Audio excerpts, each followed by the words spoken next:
Hola a todos, hoy vamos a hacer una inmersión completa en la tomografía por emisión de positrones, el PET cerebral. La idea es construir un puente, ¿no?, desde los conceptos más básicos hasta su aplicación directa en la clínica. Es una revisión pensada sobre todo para quienes están empezando su residencia en medicina nuclear. Bien, este va a ser nuestro recorrido. Empezaremos por los cimientos, o sea, los fundamentos del PET cerebral. Luego pasaremos a los radiofármacos que usamos en neurología. De ahí a las indicaciones clínicas más importantes. Después nos meteremos en cómo analizar e interpretar las imágenes, que es clave. Y para cerrar, algunas consideraciones prácticas y una mirada al futuro. Pues vamos allá. Lo primero es lo primero, entender la base, el cómo y el porqué de esta técnica. Vamos a ver qué es lo que ocurre a nivel molecular para que podamos obtener estas imágenes funcionales tan potentes. Vale, el protagonista indiscutible aquí es la F18-FDG, la fluorodesoxiglucosa. La analogía del caballo de Troya es perfecta. Es, en esencia, un análogo de la glucosa. Las neuronas, sobre todo las más activas, las que están a tope de trabajo, la engullen como si fuera glucosa de verdad. Pero aquí viene el truco. Una vez dentro, no pueden metabolizarla, se queda atrapada. Y es precisamente ese atasco lo que nos permite mapear qué zonas del cerebro están consumiendo más energía. ¿Y cómo se produce exactamente ese atrapamiento? Pues es un proceso en 3 pasos muy elegante.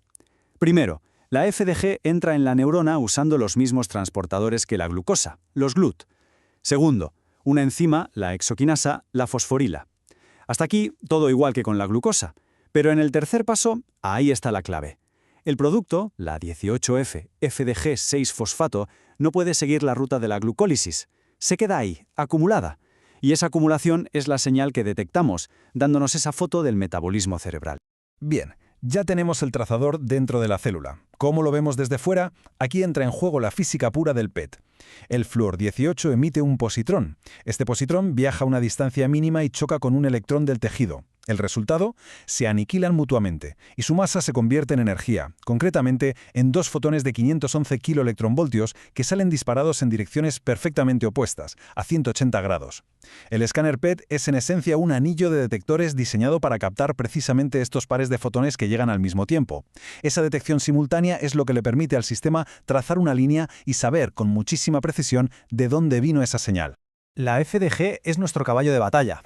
Está claro, pero la neurología es compleja y a veces necesitamos preguntar cosas más específicas que solo el metabolismo.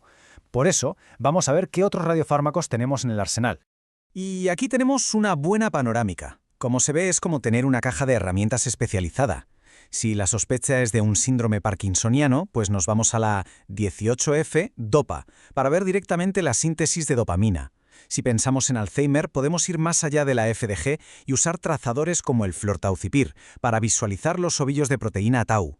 Y en neurooncología, por ejemplo para gliomas, usamos la 18F-FET, que nos marca el transporte de aminoácidos, un indicador de proliferación tumoral. Cada radiofármaco es una pregunta diferente que le hacemos al cerebro. Muy bien, ya hemos visto la física y la farmacología. Ahora toca lo más importante, la clínica. ¿En qué situaciones del día a día nos va a cambiar el juego el PET cerebral? Vamos a ver las indicaciones principales. Este es uno de los grandes retos en la consulta de neurología, ¿verdad? El diagnóstico diferencial de las demencias. A veces, clínicamente, es muy complicado distinguir un Alzheimer de una demencia frontotemporal o de una con cuerpos de Lewy, sobre todo en fases iniciales. Aquí es donde el PET con FDG brilla, porque los patrones de qué zonas del cerebro están apagadas son muy característicos.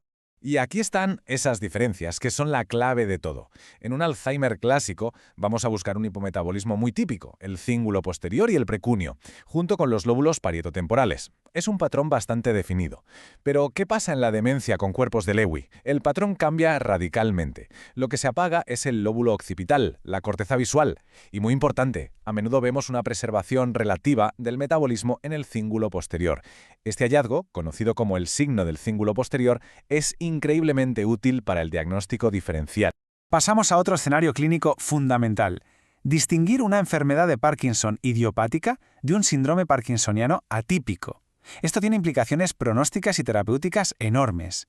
Aquí es donde nos apoyamos en los trazadores del sistema dopaminérgico, como la 18F-DOPA, para ver qué está pasando realmente en la vía nigroestratal. Y la utilidad del PET cerebral no acaba en la neurodegeneración, ni mucho menos. En epilepsia refractaria, por ejemplo, es una herramienta fundamental en la evaluación prequirúrgica. Buscamos el foco epileptogénico que en el periodo entre crisis, el periodo interictal, se va a manifestar como una zona de hipometabolismo. Y en neurooncología es clave. Nos ayuda a resolver una duda muy frecuente, si lo que vemos en la resonancia tras un tratamiento es una recurrencia del tumor o es radionecrosis. Además, tiene una sensibilidad altísima para patologías como el linfoma cerebral primario. Perfecto. Ahora vamos a la parte más técnica, pero que es absolutamente crucial. Porque podemos saber mucha teoría, pero si la imagen no está bien hecha, no sirve de nada. Vamos a ver cómo pasar de la adquisición de la imagen a un informe que de verdad aporte valor. Y todo empieza aquí, con la preparación del paciente. Esto es fundamental y no es negociable. Necesitamos un ayuno de 4 a 6 horas para que el cerebro sea el principal consumidor de glucosa. Buena hidratación, por supuesto, y muy importante, evitar cualquier sustancia que pueda alterar el metabolismo cerebral, como cafeína o alcohol. La glucemia tiene que estar controlada, idealmente por debajo de 180, porque si no la glucosa del cuerpo competirá con nuestro trazador. Y en pacientes con Parkinson es vital registrar si están en estado on o off, porque eso cambia por completo el patrón metabólico. Y aquí tenemos una recomendación de las guías de práctica que parece un detalle menor, pero es importantísimo. Hay que ser consistentes. ¿Se hace el estudio con los ojos abiertos o cerrados? Pues hay que decidirlo y hacerlo siempre igual. ¿Por qué? Porque, como dice la guía, cerrar los ojos disminuye el metabolismo en la corteza occipital y, si recordamos, esa es justo la región que miramos con lupa cuando sospechamos una demencia con cuerpos de Lewy. Una pequeña variación en el protocolo puede llevar a un error de interpretación. A la hora de interpretar, no se trata solo de mirar la imagen. Es una combinación de dos cosas. Por un lado está el análisis visual, el ojo experto del médico nuclear, que reconoce los patrones. Pero por otro lado, nos apoyamos en herramientas de análisis semi-cuantitativo. Son programas que comparan voxel a voxel el cerebro de nuestro paciente con una base de datos de cerebros de sujetos sanos de la misma edad. Esto nos da un mapa estadístico que nos resalta las zonas con un metabolismo anormalmente bajo o alto. Es la suma del ojo humano y la potencia del análisis computacional. Bueno, y ya para ir terminando, vamos a poner todo esto en perspectiva. Hablemos del impacto real de esta técnica y de hacia dónde parece que nos dirigimos. 92%. Este número es de un estudio que evaluó la utilidad del PET con FDG en el diagnóstico diferencial de los parkinsonismos. ¿Qué significa? Pues que la concordancia entre lo que decía el PET al principio y el diagnóstico clínico final, después de 2 años de seguimiento, fue del 92%. Es una cifra altísima. Y claro, un 92% de precisión no es solo un dato estadístico interesante, tiene implicaciones directas y enormes para el paciente. Significa que podemos dar un pronóstico mucho más ajustado, ofrecer un mejor asesoramiento tanto al paciente como a su familia y sobre todo tomar decisiones sobre el tratamiento de forma mucho más temprana y con más seguridad. Y todo esto nos deja con una pregunta final, una mirada hacia el horizonte. Cada vez tenemos más imágenes, los datos son más complejos. ¿Cuál es el siguiente paso? Parece bastante claro que la inteligencia artificial va a jugar un papel cada vez más importante. Quizás en unos años el análisis asistido por IA no sea una opción, sino el estándar de oro para ayudarnos a exprimir hasta la última gota de información de estas imágenes y mejorar aún más nuestras capacidades diagnósticas. Ahí lo dejo.